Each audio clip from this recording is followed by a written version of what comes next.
avec d'autres organisations, des organisations qui ont à peu près la même vision que nous. Et ce sont des organisations dont j'ai une certaine expérience, puisque j'ai été engagé avec eux à plusieurs reprises. Et leur direction, la direction de leur organisation, c'est des gens qui sont vraiment, je dirais, qui ont cette éthique et d'anthologie du travail. Donc, lorsque nous avons un projet, par exemple, si je prends un pays, par exemple comme le Sénégal, nous avons une organisation là-bas avec qui nous travaillons ensemble. Et lorsque nous avons un projet que nous devons implémenter au Sénégal, la chose, tout dépend des besoins, par exemple, qu'ils ont. Si c'est des besoins des équipements médicaux en tel, nous amenons des équipements médicaux depuis ici, et nous donnons ces équipements médicaux à l'hôpital. Maintenant, ce que nous faisons, nous demandons à notre partenaire qui est là-bas d'avoir un suivi quotidien sur l'utilisation de ces équipements médicaux.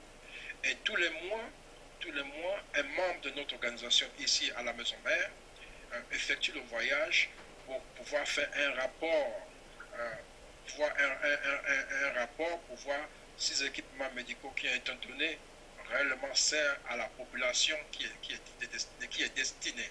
Donc, par rapport à ces deux canaux de surveillance, nous finalisons un rapport final et on détermine si les ressources, si les équipements ont été bien utilisés. Maintenant, s'il s'agit des fonds proprement dit, c'est-à-dire que si nous aidons une organisation, notre partenaire ou d'autres organisations qui nous présentent des projets fiables et que notre rapport se limite au niveau des finances, en fonction de la somme que nous donnons, nous avons des personnes aussi encore dans notre groupe qui effectuent des voyages pas quotidiennement, mais une fois par exemple tous les 6 mois sur place pour voir, parce que ce ne serait pas facile pour nous d'être là-bas journalièrement, oui. Mais nous demandons à notre partenaire aussi de jeter un coup d'œil parce qu'il est aussi impliqué dans le projet.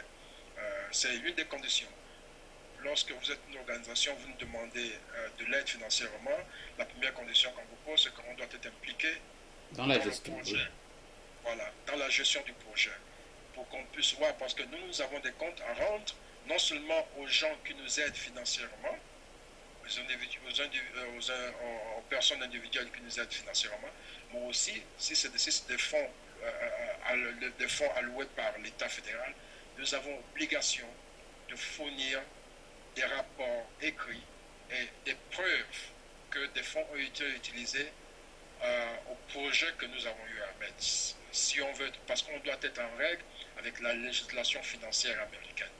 Donc, nous avons ce côté, nous avons ce garde-fou, si je peux le dire, où notre partenaire regarde ça, et nous avons une personne, soit moi-même ou l'un de mes assistants, l'un de mes assistants qui va sur place et travaille avec eux pendant une semaine et finalise un rapport qui est soumis à tout le staff quand il revient, et par rapport à ça, on voit si les finances l'aident à atteindre l'objectif qu'on s'est fixé. Maintenant, si ça n'a pas atteint l'objectif fixé, si l'aide a été détournée, comme tu dis, si ça a été détourné, par rapport à ça, nous avons des mesures consistives qu'on prend par rapport à cette organisation, et après, soit cette organisation ne sera plus sur notre liste avec qui on peut travailler. Mais dès le départ déjà, on leur avertit que ça, ce sont nos conditions, ce sont nos garde-fous, voici ce qu'il faut faire, voici ce qu'il ne faut pas faire, parce que si vous le faites, voici ce qui peut arriver si au cas où quelqu'un n'utilisait pas les fonds alloués au projet destiné. Et ça s'applique à tous les pays africains. Oui, docteur Batilili, je comprends que vous traitez aussi bien avec les privés qu'avec l'État, mais s'agissant de l'État, notamment de certains gouvernements qui ont déjà des politiques de santé sur place bien établies, est-ce que vous ne rencontrez pas des difficultés avec eux, notamment quand vous venez, peut-être pas imposer, mais donner ces conditions sans lesquelles vous ne pouvez pas traiter avec eux? Est-ce qu'il n'y a pas quelques difficultés à asseoir ces projets quand l'État, justement, vous retourne, justement, vous impose sa ligne de conduite, notamment la politique nationale de santé comme au Gabon. Vous avez une politique là-bas, mais qu'est-ce que vous répondez à ces gouvernants? Bon, premièrement, je dirais, parce qu'il faudrait que les gens sachent que notre organisation ne subit pas les contraintes des États. Nous sommes une organisation libre, nous suivons notre ligne de conduite, nos projets. Nous avons un comité de directeurs qui décide la ligne de conduite. Premièrement, ce que nous faisons par exemple au niveau du Gabon, nous savons que les États sont impliqués dans le domaine médical, mais nous savons aussi, et les États savent aussi, qu'ils ne peuvent pas tout faire eux-mêmes. Ce serait un phénomène de dire que voilà, les États peuvent accomplir tous les projets en termes des projets médicaux dans n'importe quel pays. Maintenant, nous, ce que l'on fait, c'est que nous, on va dans le pays, on présente, on prend contact avec l'État, avec le ministère de la Santé du pays, et l'on présente nos projets. Et on définit, on dit, OK, le projet est financé totalement par nous.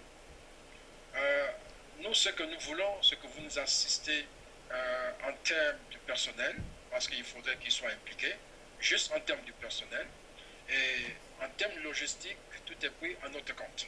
Maintenant, si l'on commence à ressentir un besoin pressant de l'État en disant qu'ils veulent gérer nos finances, chose qu'on ne peut pas faire, parce que l'État ne peut pas gérer nos projets, l'État ne peut pas gérer nos finances, parce qu'on connaît comment ça se passe. On leur dit, écoutez, nous, on ne fonctionne pas comme ça, notre mission n'est pas dans ce sens. Maintenant, s'ils ne veulent pas nous laisser travailler dans le pays parce qu'ils sont sur droit, c'est l'État, alors nous, qu'est-ce qu'on fait? On se retire, on oriente nos projets dans un autre pays. Hein? Mais je crois que jusqu'à présent, pour dire vrai, jusqu'à présent, nous n'avons pas encore eu ce genre de cas. Nous avons toujours été bien accueillis par des États qui, au contraire, pour eux, ils trouvent que c'est une très bonne chose parce que ça les aide à accomplir ce qu'ils ont commencé parce qu'ils savent, ils sont conscients qu'ils ne peuvent pas tout faire, que l'apport extérieur est la bienvenue. Donc, dans ce sens, logistiquement, c'est un pays, par exemple, comme le Sénégal, nous ont aidé dans le passé en termes de logistique. En termes, par exemple, quand on a des séminaires, ils nous donnent des salles de classe, des salles, ils nous donnent des équipements qu'on utilise, parce que ce serait, soit on amène nos équipements, soit ils nous donnent ça. Aussi, ils nous aident dans le service de douanement, par exemple, au niveau des ports. Donc ça, c'est logistiquement, le rapport est essentiel, mais dans le terme de gestion de nos projets, de nos finances, non, ça n'arrive pas parce qu'on ne peut pas laisser faire ça. C'est à nous de le faire. Et s'ils ne veulent pas, on s'oriente dans un autre pays. Merci, docteur, pour cette réponse. À ce jour, est-ce que vous avez des projets concrets qui se réalisent, notamment dans les pays que vous venez de citer?